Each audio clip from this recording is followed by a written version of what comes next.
ಮೊದಲನೇದಾಗಿ ತಡವಾಗಿ ಬಂದಿದ್ದಕ್ಕೆ ಕ್ಷಮೆ ಇರಲಿ.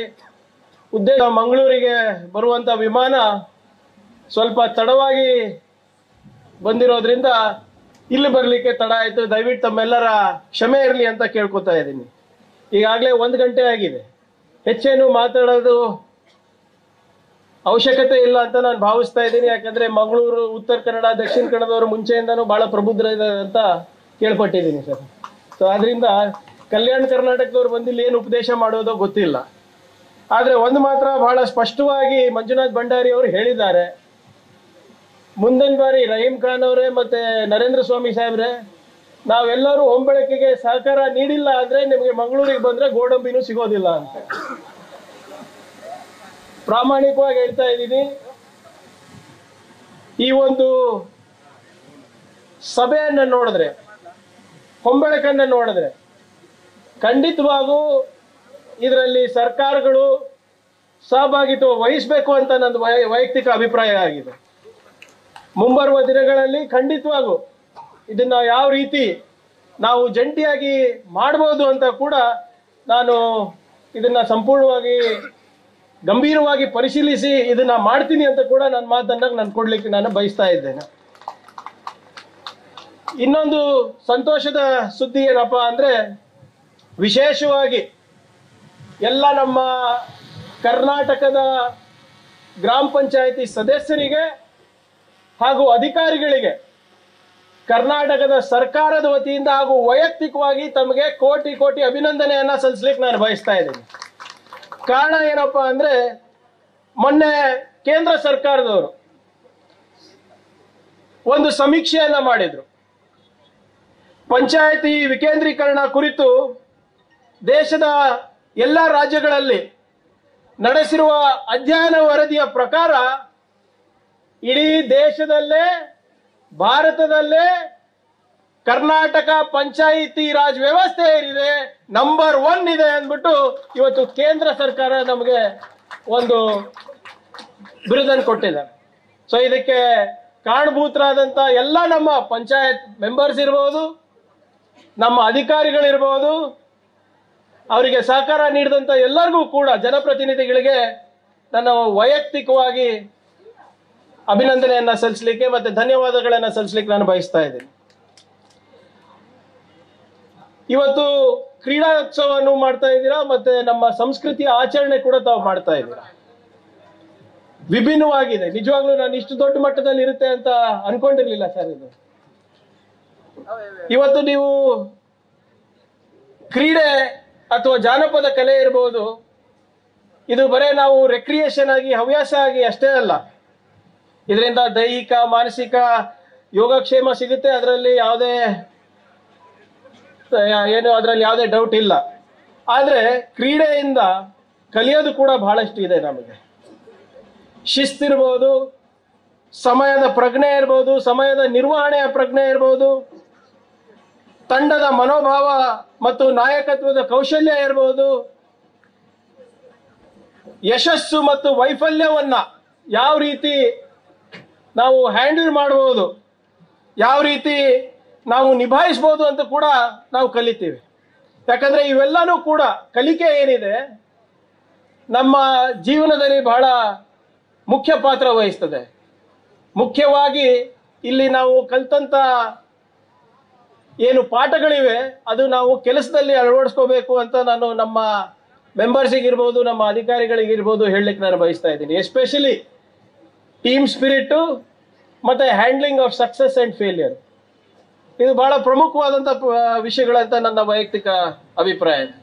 ಸೊ ಆದ್ರಿಂದ ಈ ಹೊಂಬೆಳಕಿನಲ್ಲಿ ಇವತ್ತು ಎಲ್ಲರಿಗೂ ಬಹುಮಾನ ಸಿಗ್ತದೋ ಇಲ್ಲೋ ಗೊತ್ತಿಲ್ಲ. ಆದ್ರೆ ಒಂದು ಮಾತ್ರ ಇದು ಆಗುತ್ತೆ, ಏನಪ್ಪಾ ಅಂದ್ರೆ ಭ್ರಾತೃತ್ವ ಹೆಚ್ಚುತ್ತೆ. ಆ ಭ್ರಾತೃತ್ವ ಹೆಚ್ಚಾದಾಗ ಖಂಡಿತವಾಗೂ ಕೆಲಸಗಳು ಬೇರೆ ಮಟ್ಟದಲ್ಲಿ ಆಗುತ್ತೆ ಅಂತ ನನ್ನ ಅಭಿಪ್ರಾಯವಾಗಿದೆ. ಅದೇ ನಿಟ್ಟಿನಲ್ಲಿ ನಮ್ಮ ಸರ್ಕಾರ ಕೂಡ ಆ ಭ್ರಾತೃತ್ವದ ಮನೋಭಾವನೆಯಿಂದಾನೇ ಕೆಲಸ ಮಾಡ್ತಾ ಇರೋದು. ಇವತ್ತು ನಮ್ಮ ಸರ್ಕಾರದ ಯಾವುದೇ ನೀತಿ ಅಥವಾ ಯೋಜನೆಗಳು ತಗೊಂಡ್ರು ಕೂಡ ಆ ಯೋಜನೆಯಲ್ಲಿ ನೀವು ಕಾಣಬಹುದು ಏನಪ್ಪ ಅಂದ್ರೆ, ಸಮಾಜದ ಕಟ್ಟ ಕಡೆಯ ಮನುಷ್ಯನಿಗೆ ನಾವು ಒಂದು ಸ್ವಾಭಿಮಾನದ ಬದುಕನ್ನ ಕೊಟ್ಟು ಆತನಿಗೆ ಸಾಮಾಜಿಕ ನ್ಯಾಯ, ಆರ್ಥಿಕ ನ್ಯಾಯ ಸಿಗ್ಬೇಕಂದ್ಬಿಟ್ಟು ಅವರು ಸಮಾಜದ ಮುಖ್ಯ ವಾಹಿನಿಗೆ ತರಬೇಕಂದ್ಬಿಟ್ಟೆ ನಾವು ಯೋಜನೆಗಳನ್ನ ನಾವು ರೂಪಿಸ್ತಾ ಇರೋದು. ನೀವು ಯಾವುದೇ ಯೋಜನೆಗಳು ತಗೊಳ್ಳಿ, ನಮ್ಮ ಉದ್ದೇಶ ಯಾವಾಗಲೂ ಕೂಡ ಆರ್ಥಿಕ ಮತ್ತು ಸಾಮಾಜಿಕ ಸಮಾನತೆ ಮತ್ತು ಒಂದು ಸ್ವಾಭಿಮಾನದ ಬದುಕನ್ನ ಕೊಡುವ ನಿಟ್ಟಿನಲ್ಲಿ ಇರ್ತದೆ. ಉದಾಹರಣೆಗೆ ನಮ್ಮ ಉದ್ಯೋಗ ಖಾತ್ರಿ ಯೋಜನೆ ತಗೊಳ್ಳಿ. 2005ರಲ್ಲಿ ನಾವು ಜಾರಿಗೆ ತಂದಿದ್ದು, ಆಲ್ಮೋಸ್ಟ್ 20 ವರ್ಷ ಆಗ್ತಾ ಇದೆ. ಬಹಳಷ್ಟು ಜನ ಈ ಯೋಜನೆಯನ್ನ ಬಹಳ ಹಗುರವಾಗಿ ತಗೋತಾರೆ. ಆದ್ರೆ ನೀವೇ ಯೋಚನೆ ಮಾಡಿ, ಇದೇ ವರ್ಷ ಉದ್ಯೋಗ ಖಾತ್ರಿನಲ್ಲಿ ನಮ್ಮ ಇಲಾಖೆಯಿಂದ 13 ಕೋಟಿ ಮಾನವ ದಿನ ಸೃಷ್ಟಿ ಮಾಡುವ ಗುರಿಯನ್ನಿಟ್ಟಿದೆ. 13 ಕೋಟಿ ಅಂದ್ರೆ ಎಷ್ಟು ಜನಕ್ಕೆ ಉಪಯೋಗ ಆಗ್ತಾ ಇದೆ ಇದು?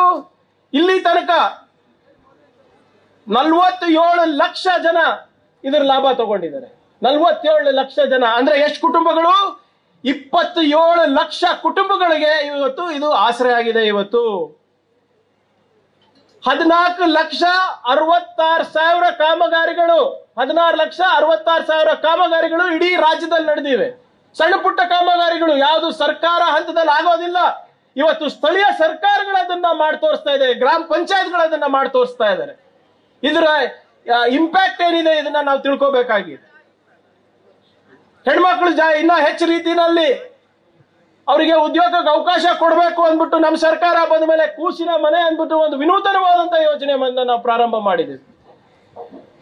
3,867 ಕೂಸಿನ ಮನೆಗಳು ಇವತ್ತು ನಮ್ಮ ರಾಜ್ಯಾದ್ಯಂತ ನಡೀತಾ ಇದೆ. ತಮ್ಗೆ ಆಶ್ಚರ್ಯ ಆಗ್ಬೋದು ಭಂಡಾರಿ ಸಾಹೇಬ್ರೆ, ಈ ಕೂಸಿನ ಮನೆಗಳಲ್ಲಿ ಎಷ್ಟು ಸಣ್ಣ ಮಕ್ಕಳು ನೋಂದಾಯಿಸಿಕೊಂಡಿದ್ದಾರೆ ಅಂದ್ರೆ ಸುಮಾರು 47,288 ಮಕ್ಕಳು, ಸುಮಾರು 50,000 ಮಕ್ಕಳು ಇವತ್ತು ಕೂಸಿನ ಮನೆಗೆ ಹೋಗ್ತಾ ಇದ್ದಾರೆ. ಆ ಕೂಸಿನ ಪೋಷಣೆ ಆಗ್ತಾ ಇದೆ. ಅವರ ತಾಯಿ ಇವತ್ತು ಉದ್ಯೋಗ ಖಾತ್ರಿನಲ್ಲಿ ಕೆಲಸ ಮಾಡಿ ಸಹಭಾಗಿತ್ವದಲ್ಲಿ ಅವ್ರ ಮನೆ ನಡೆಸ್ತಾ ಇದ್ದಾರೆ. ಸುಮ್ಮನೆ ನಮ್ಮ ಸರ್ಕಾರಕ್ಕೆ ಬಹಳಷ್ಟು ಜನ ಅಪಪ್ರಚಾರ ಮಾಡ್ತಾರೆ, ದುಡ್ಡಿಲ್ಲ ಅಂತ. ಯಾವ ಕಾಮಗಾರಿಗಳು ಕೂಡ ನಿಲ್ಲಿಸಿಲ್ಲ. ಇಡೀ ದೇಶದಲ್ಲೇ ಪ್ರಧಾನ ಮಂತ್ರಿ ಗ್ರಾಮ ಸಡಕ್ ಯೋಜನೆಗಿಂತ ಉತ್ತಮವಾದಂತಹ ಯೋಜನೆಯನ್ನ ನಮ್ಮ ಸರ್ಕಾರ 1 ತಿಂಗಳು ಒಳಗಡೆ ಜಾರಿ ಮಾಡಲಿದೆ. ಪ್ರಗತಿ ಪಥ ಅಂದ್ಬಿಟ್ಟು 7,110 ಕಿಲೋಮೀಟರ್ ಗ್ರಾಮೀಣ ರಸ್ತೆಗಳ ಅಭಿವೃದ್ಧಿ ಆಗ್ತಾ ಇದೆ. ಅದಕ್ಕೆ 5,190 ಕೋಟಿ ರೂಪಾಯಿಯನ್ನ ಖರ್ಚು ಮಾಡ್ತಾ ಇದೆ. ಯಾವ್ದಾದ್ರು ಸರ್ಕಾರ ಇದೆ ಅದು ಕಾಂಗ್ರೆಸ್ ಸರ್ಕಾರ ಅಂತ ತಾವು ತಿಳ್ಕೋಬೇಕಾಗಿದೆ. ನಮ್ಮ ಭಾಗದಲ್ಲಿ ಹೇಗೆ ನಿಮ್ಮ ಹತ್ರ ಪ್ರಗತಿ ಪಥ ಇದೆ, ನಮ್ಮ ಹತ್ರ ಕಲ್ಯಾಣ ಪಥ 1,150 ಕಿಲೋಮೀಟರ್ ಅನ್ನ ಮಾಡಿ 1,000 ಕೋಟಿ ರೂಪಾಯಿ ಖರ್ಚು ಮಾಡಿ ನಾಡಿದ್ದು ಅದು ಮುಂದಿನ ಶನಿವಾರ ಅದಕ್ಕೆ ಮಾನ್ಯ ಮುಖ್ಯಮಂತ್ರಿಗಳು ಮತ್ತು ಮಾನ್ಯ ಖರ್ಗೆ ಸಾಹೇಬರು ಅದಕ್ಕೆ ಚಾಲನೆ ಕೊಡಲಿದ್ದಾರೆ. ಮೊನ್ನೆ ಬಿದ್ದಂತ ಧಾರಾಕಾರ ಮಳೆಯಿಂದ ಎಲ್ಲ ಗ್ರಾಮೀಣ ರಸ್ತೆ ಹಾಳಾಗಿದೆ ಅಂದ್ಬಿಟ್ಟು ಮಾನ್ಯ ಮುಖ್ಯಮಂತ್ರಿಗಳು 1,890 ಕೋಟಿ ರೂಪಾಯಿ ಅಂದ್ರೆ 189 ಕಾನ್ಸ್ಟಿಟ್ಯೂನ್ಸಿಗಳಿಗೆ 10 ಕೋಟಿ ರೂಪಾಯಿಯನ್ನ ಆಗ್ಲೇ ಬಿಡುಗಡೆ ಮಾಡಿ ಇವತ್ತು ಕೆಲಸ ಪ್ರಾರಂಭ ಕೆಲವು ಕಡೆ ಆಗಿದೆ. ಅರಿವೇ ಗುರು ಅಂದ್ಬಿಟ್ಟು ಏನು ನಾವು ನಂಬಿದ್ದೇವೆ, ಬಸವ ತತ್ವ, ಬುದ್ಧ ತತ್ವ, ಬಾಬಾ ಸಾಹೇಬ್ ಅಂಬೇಡ್ಕರ್ ಅವರ ತತ್ವವನ್ನ ನಂಬಿ ಆ ಆಧಾರದ ಮೇಲೆ ನಮ್ಮ ಸರ್ಕಾರ ನಡೀತಾ ಇದೆ. ಇವತ್ತು 5,770 ಅರಿವು ಕೇಂದ್ರಗಳು ನಮ್ಮ ರಾಜ್ಯದಲ್ಲಿದೆ. ಅದರಲ್ಲಿ 51 ಲಕ್ಷ ಬಡ ವಿದ್ಯಾರ್ಥಿಗಳು ನೋಂದಣಿ ಮಾಡಿದ್ದಾರೆ. ಇವತ್ತು ನಮ್ಮ ಅರಿವು ಕೇಂದ್ರ ಅಂದ್ರೆ ಲೈಬ್ರರಿಗಳು, ಗ್ರಂಥಾಲಯಗಳಿಂದ ಇವತ್ತು PDO ಎಕ್ಸಾಮ್ ಪಾಸ್ ಆಗ್ತಾ ಇದ್ದಾರೆ, AE ಎಕ್ಸಾಮ್ ಪಾಸ್ ಆಗ್ತಾ ಇದ್ದಾರೆ, AW ಎಕ್ಸಾಮ್ ಪಾಸ್ ಆಗ್ತಾ ಇದ್ದಾರೆ. ಮೊನ್ನೆ ಬಹಳ ಸಂತೋಷದಿಂದ ಹೇಳಲಿಕ್ಕೆ ಬಯಸ್ತಾ ಇದ್ದೀನಿ, ಮೊನ್ನೆ ನಡೆದಂತ KS ಪ್ರಿಲಿಮ್ಸ್ ನಲ್ಲೂ ಕೂಡ ಸಾಕಷ್ಟು ಜನ ನಮ್ಮ ಅರಿವು ಕೇಂದ್ರದಲ್ಲಿ ಕಲ್ತುಬಿಟ್ಟು ಇವತ್ತು ನಮ್ಮ ಪರೀಕ್ಷೆಯನ್ನು ಕೊಡ್ತಾ ಇದ್ದಾರೆ. ಇವತ್ತು ಅದೇ ರೀತಿ ನನಗೆ ಹೆಮ್ಮೆಯ ವಿಷಯ ಏನಪ್ಪಾ ಅಂದ್ರೆ, ಭಾರತ ಸರ್ಕಾರದ ಸ್ವಚ್ಛ ಭಾರತದ ಕನಸು ಏನಿದೆ ಅದು ನನಸು ನಮ್ಮ ದಕ್ಷಿಣ ಕನ್ನಡ, ಉತ್ತರ ಕನ್ನಡದಲ್ಲಿ ಬಹಳ ಬೇರ್ಮಟ್ಟದಲ್ಲಿ ಚೆನ್ನಾಗಿ ಆಗ್ತಾ ಇದೆ.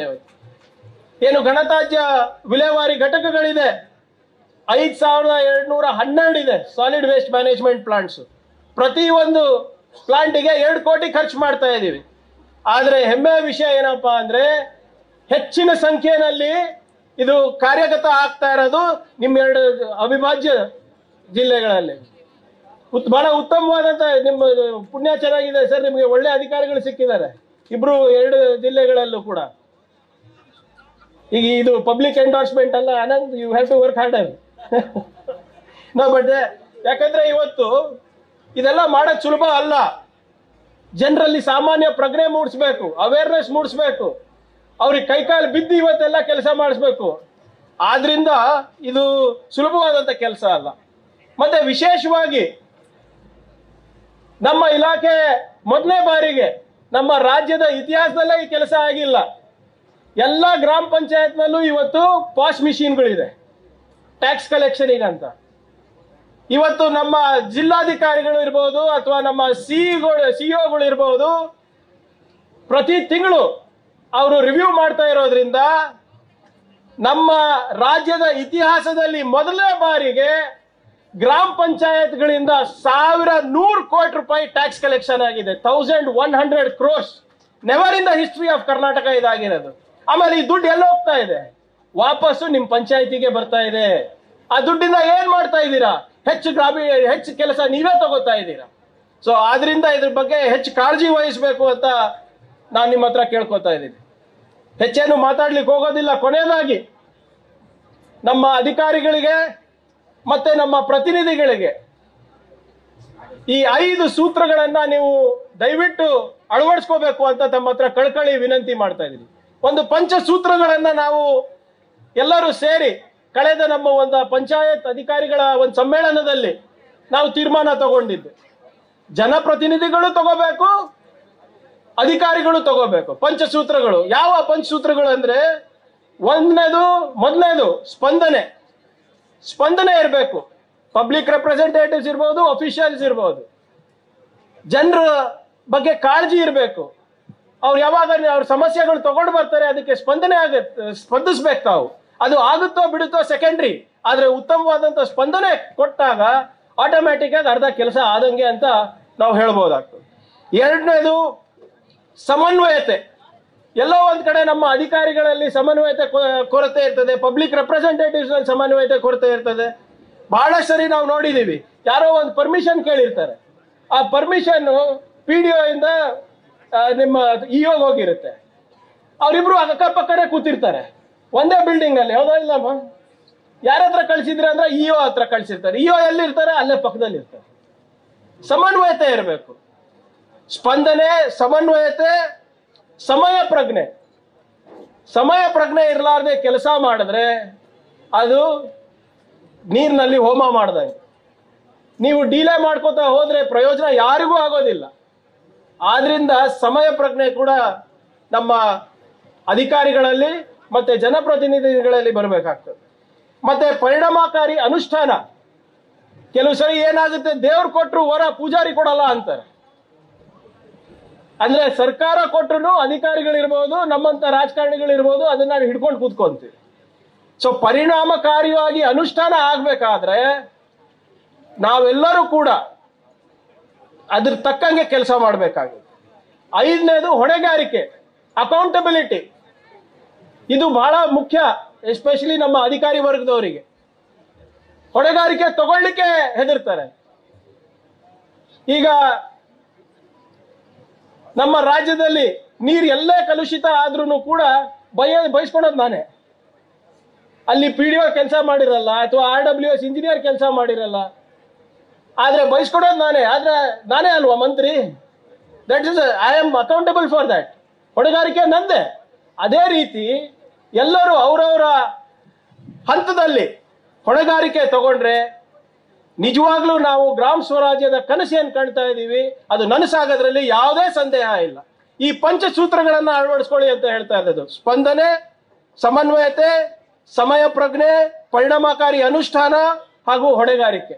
ಈ ಪಂಚಸೂತ್ರಗಳನ್ನ ಸರ್ಕಾರದಲ್ಲಿ ಇರ್ಬೋದು ಅಥವಾ ನೀವು ಪಂಚಾಯತ್ನಲ್ಲಿ ಇರ್ಬೋದು, ಆಡಳಿತದಲ್ಲಿ ನೀವು ಅಳವಡಿಸ್ಕೊಂಡ್ರೆ ಖಂಡಿತವಾಗೂ ನಾವು ಒಂದು ಪ್ರಬುದ್ಧ ಹಾಗೂ ಸಮೃದ್ಧ ಸಮಾಜವನ್ನ ಕಟ್ಟಬಹುದು ಅಂತ ನಾನು ಹೇಳಿಕ್ಕೆ ನಾನು ಬಯಸ್ತಾ ಇದ್ದೀನಿ.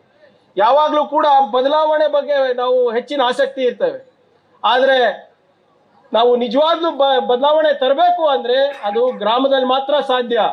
ಆ ಗ್ರಾಮದಲ್ಲಿ ನಾವು ಬದಲಾವಣೆ ತರಬೇಕು ಅಂದ್ರೆ ಅದ್ರ ಹೊಣೆಗಾರಿಕೆ ಯಾರ ಹತ್ರ ಇದೆ? ತಮ್ಮ ಹತ್ರನೇ ಇದೆ. ಸಂವಿಧಾನವ ಎಲ್ಲ ಅಧಿಕಾರ ಇವತ್ತು ಗ್ರಾಮ ಪಂಚಾಯತ್ ಅವರಿಗೆ ಕೊಟ್ಟಿದ್ದಾರೆ. ವಿಕೇಂದ್ರೀಕರಣ ಆಗಿದೆ ಅಧಿಕಾರದ್ದು. ದಯವಿಟ್ಟು ಆ ಅಧಿಕಾರವನ್ನ ಸರಿಯಾಗಿ ಬಳಸಿ. ಬಾಬಾ ಸಾಹೇಬ್ ಅಂಬೇಡ್ಕರ್ ಅವರೇನು ಒಂದು ಪ್ರಬುದ್ಧ ಭಾರತದ ಕನಸು ಕಂಡ್ರು, ಆ ಕನಸನ್ನ ನಾವು ಬೇರ್ಮಟ್ಟದಿಂದ ನಾವು ಕಟ್ಲಿಕ್ಕೆ ಸಾಧ್ಯ ಆಗ್ತದೆ. ಆದ್ರಿಂದ ನನ್ನ ಮನವಿ, ದಯವಿಟ್ಟು ಅಧಿಕಾರಿಗಳಿರ್ಬೋದು, ಇಲ್ಲಿ ಸೇರಿದಂತ ಎಲ್ಲ ಜನಪ್ರತಿನಿಧಿಗಳಿರ್ಬೋದು, ತಾವು ಸಾಕಷ್ಟು ಒಳ್ಳೆ ಕೆಲಸ ಮಾಡ್ತಾ ಇದ್ದೀವಿ, ತಾವು ಮಾಡ್ತಾ ಇದ್ದೀರಾ. ಇವತ್ತು ಭಾರತ ದೇಶದಲ್ಲಿ ಇವತ್ತು ಕರ್ನಾಟಕ ನಂಬರ್ 1 ಅಂದ್ರೆ ಅದು ಆ ಶ್ರೇಯ ನನಗೆ ಹೋಗೋದಿಲ್ಲ. ನೀವೆಲ್ಲರೂ ಸೇರಿ ಕೆಲಸ ಮಾಡಿದ್ಕೆ ಇವತ್ತು ಕರ್ನಾಟಕಕ್ಕೆ ದೊಡ್ಡ ಹುದ್ದೆ, ಒಂದು ದೊಡ್ಡ ಬಿರುದು ಸಿಕ್ಕಿದೆ. ಆದ್ರಿಂದ ನಿಮ್ಮ ಕೆಲಸ ಇನ್ನ ಹೆಚ್ಚು ಚುರುಕಾಗಬೇಕು, ಜನರಿಗೆ ಒಳ್ಳೇದಾಗಬೇಕು ಅಂತ ಕೇಳ್ಕೊಳ್ಳುತ್ತಾ ಮತ್ತೊಮ್ಮೆ ನಮ್ಮ ಮಂಜುನಾಥ್ ಭಂಡಾರಿ ಅವರಿಗೆ ಮತ್ತೆ ಸಂಸ್ಥೆಯವರಿಗೆ ಮತ್ತೆ ಇಡೀ ತಂಡಕ್ಕೆ ವೈಯಕ್ತಿಕವಾಗಿ ಹಾಗೂ ವೇದಿಕೆ ಮೇಲೆ ಕೂತಿರುವಂತ ಎಲ್ಲರ ಪರವಾಗಿ ಹಾಗೂ ಇಲಾಖೆಯ ಪರವಾಗಿ ತಮಗೆ ಅಭಿನಂದನೆಯನ್ನ ಸಲ್ಲಿಸಲಿಕ್ಕೆ ನಾನು ಬಯಸ್ತಾ ಇದ್ದೀನಿ. ತಾವು ಹೇಳಿರೋದು ಬಹಳ ಸ್ಪಷ್ಟವಾಗಿ ನೆನಪಿದೆ, ತಮ್ಮ ಬೇಡಿಕೆಗಳು ನೆನಪಿದೆ. ಗೋಡಂಬಿ ನಮಗೆ ಬೇಕು, ಅದಕ್ಕೋಸ್ಕರ ಏನೇನು ಅನುದಾನಗಳು ಬೇಕಾಗ್ತದೆ, ಅಭಿವೃದ್ಧಿಗೂ ಅನುದಾನ ಕೊಡ್ತೇವೆ, ಮತ್ತೆ ಹೊಂಬೆಳಕಿಗೂ ಕೂಡ ಮುಂದಿನ ಸರಿ ಅನುದಾನವನ್ನ ನೀಡ್ತೇವೆ ಅಂತ ಹೇಳ್ತಾ ನಂದೆರಡು ಮಾತು ಮುಗಿಸ್ತೀನಿ. ಜೈ ಹಿಂದ್, ಜೈ ಎಲ್ಲರಿಗೂ ವಂದನೆಗಳು, ಧನ್ಯವಾದ. ನ್ಯೂಸ್ ಫಸ್ಟ್ ನಿರ್ಭೀತಿಯಿಂದ ನಿಮ್ಮ ಪರವಾಗಿ.